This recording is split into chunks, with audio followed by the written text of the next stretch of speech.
How's it going, everyone? Welcome back to another episode of Vindaga Games. Today, we're making a spider lair. But before we get into that, if you haven't seen any of my previous videos, I recommend you check them out. Some of those will make a lot more sense if you do. Also, if you haven't already, hit that subscribe button for me. It'll notify you when I make more content. So, without further ado, let's get into this project. First, we're going to start off making a spider here. Basically a stencil shape. We're going to add our legs and our body and details here. I'm starting off with basics, and you can kind of fill in as you go.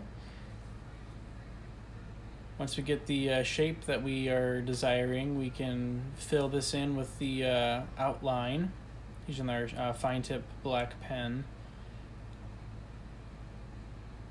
Drawing in a few details here, eyes, fangs, erasing out the pencil from underneath it. And now we're going to go over this with the black brush pen here to kind of fill in the legs. These you can trim up later in the cutting step. But for now, we're just going to fill it in solid black. We're going to go over here with a brown colored pen. Be careful around the eyes. Going to be going over with a darker color to add some detail to the back and the fangs.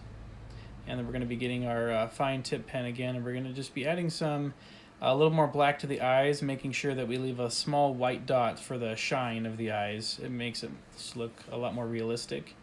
I'm just going to add a few little details here to make it really pop out. Next, it's cut out here, and I've already colored the other side as well with just solid black. And you'll notice on the legs they're a lot thinner. I trimmed them up a little bit. Now, before we go to the next step, I recommend tracing this guy out so that you have a stencil for your next spider project. Next, we're going to grab a large base, pre-painted wood token, and we're going to bend these spider legs up, and then we're going to bend middle joints down. We're going to be adding 3 bends to this spider, and then the last step of the leg bending, we're going to be pointing the tips of the feet inward. So once he's got him all shaped up here, just make sure that he's can fit on the base. And the very next step that's important is to prank somebody with this little spider you've made.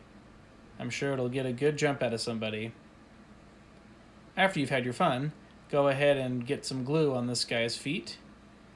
And once you've applied a nice little dot to each of the feet, you can go ahead and mount them onto the base. And you might have to use your tweezers here to get the right shape and stability you're looking for when getting this guy to work.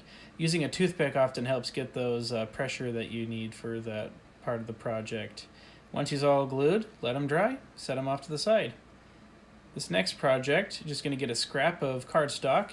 We're going to cut it into just a random shape, and we're going to apply a lot of glue to this guy.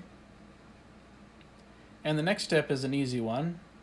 You can just go to your dryer and pull out a dryer sheet, and we're going to use this for this next step of the project. We're going to be cutting this guy into a small square, and we're going to trim the edges. I made the mistake of trimming it right above the glue. I almost dropped it in there, but I saved it. So once we get this thing cut out, we're going to apply it using our tweezers, press it over it, and we're going to apply some more glue to the top part of this as well. Next, we're going to use these little foam balls you get at craft stores. You can usually find them in bulk around Christmas time. You're going to spread these on. Little foam bits. They tend to fly everywhere and get really staticky, so you have to kind of be a little tedious with this, unfortunately. But we're going to apply some more glue to the top part of this, and we're going to use our tweezers to help get some of the more fine detail in here on the top. This is a little mound of spider egg sacs that we're going to be making for our spider lair. That's all done. We're going to put it off to the side to dry, and we're going to go with the next step of the project. I'm going to cut out 3 rectangles. We're going to trim up the edges. And after we've trimmed up all 3 of these, we're going to fray the edges, pull them apart a little bit. It's okay if you get a few tears here and there. but just pulling them apart gives a very great spiderwebby look that we're going for here. The next step, we're going to get another scrap piece of paper, pick up one of our stencils, and we're going to trace out a little figurine here, really simple one. Once we get him traced out, we're going to cut him out. No need for the black ink on this part. We're going to cut the legs and the arms out so we can bend them, and we're going to fill them in with a dark gray color. Both sides. Once we're done filling this guy in, we're going to get our piece of dryer sheet, and we're going to cut a little rectangle out here. We're gonna get our fraying going on the edges, and we're gonna bend our minifigure into shape, like he's wrapped up in this spider cocoon. And we're going to cut this at a certain point so you can still see the minifigure in there. We're going to twist the edges, get him in there nice and tight. And this should seal by itself pretty well, but if you need a little glue, that always is helpful. Just fraying the tips and the edges on both sides, and that's ready to go. And we're ready to drop these pieces of spider webs and special effects onto our terrain to give it a nice, menacing, and bone-chilling spider lair. And that's it. I hope you guys enjoyed this episode of Vindaga Games. Please leave a comment down below if there's anything special you guys would like to request in a future video.